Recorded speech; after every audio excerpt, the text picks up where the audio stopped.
Good morning, everyone. It's April 28th, and let's talk about my favorite group breaker today.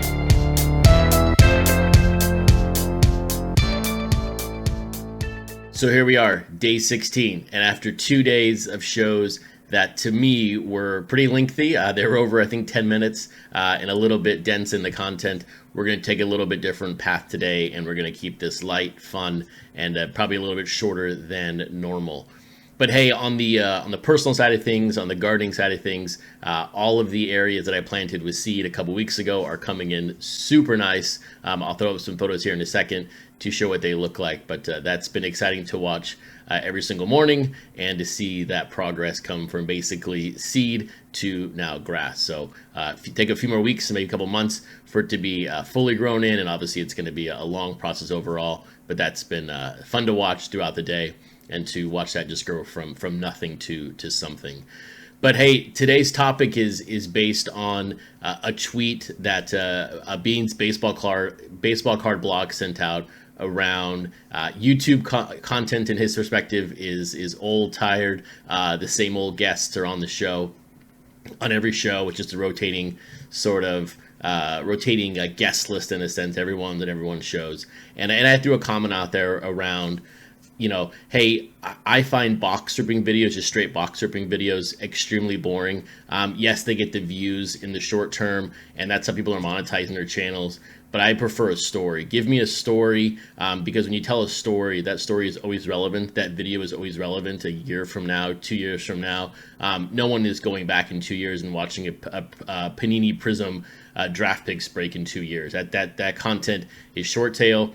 You give me a long tail, a story, and that can run for many, many years and be relevant in 2023, 2024, because it talks about you, your story, your life, and yourself as a person. So that got me thinking, and I wanted to share with you guys who my favorite group breaker is, and it's strictly because this person always tells a story. And for anyone who has really followed me for many years on Twitter, understands my sort of thought process on group breaks. I have shied away from hosting group breaks just because I don't like the lottery of it.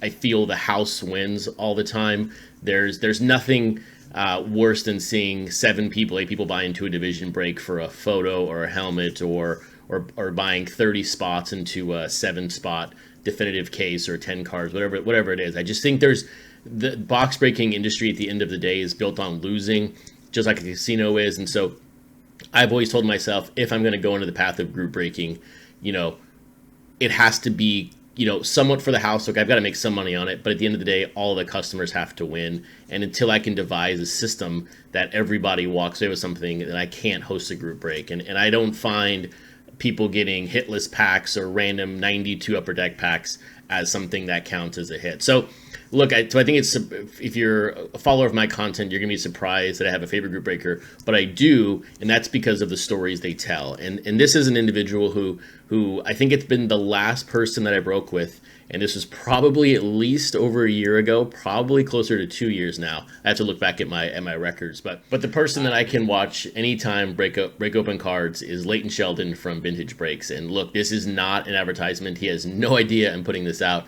but from a content perspective, from a storytelling perspective, I could watch Leighton open up packs all the time. I mean, look, their Bowman pack from the National, a year and a half ago is legendary, and probably the only pack video that I can watch over and over and over again because it's always exciting to watch.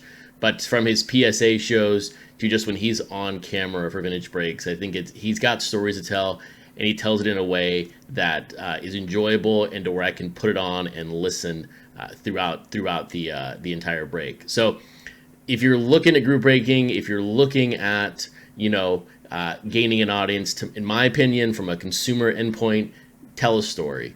Don't show me your hands. Show me your face. Let's see the story. Let's talk. Let's see what's going on. This is more than just opening up wax packs and sending me the cards. Look, have a story, tell it, and engage your customers. That's something that Leighton does, and I can watch him all the time. And now with all this stuff going on, he breaks late at night at home, and it's like 8 o'clock here. So it's perfect to watch in the evenings here, and for him and back east, it's like 11 o'clock. So it's actually, his schedule now fits well into my video watching schedule. But that is who my favorite group breaker is, and I think I won this actually in a 1953 set break. And so It's a Hal Rice card. I have no idea who Hal Rice is. I don't own any other cards in the 50s, but this is my last card that I won in a group break, and that is from Vintage Breaks a couple years ago. So anyway, guys, that's the story of the day, and thanks for listening. Have a great day collecting, a great week collecting, and I'll talk to you all tomorrow.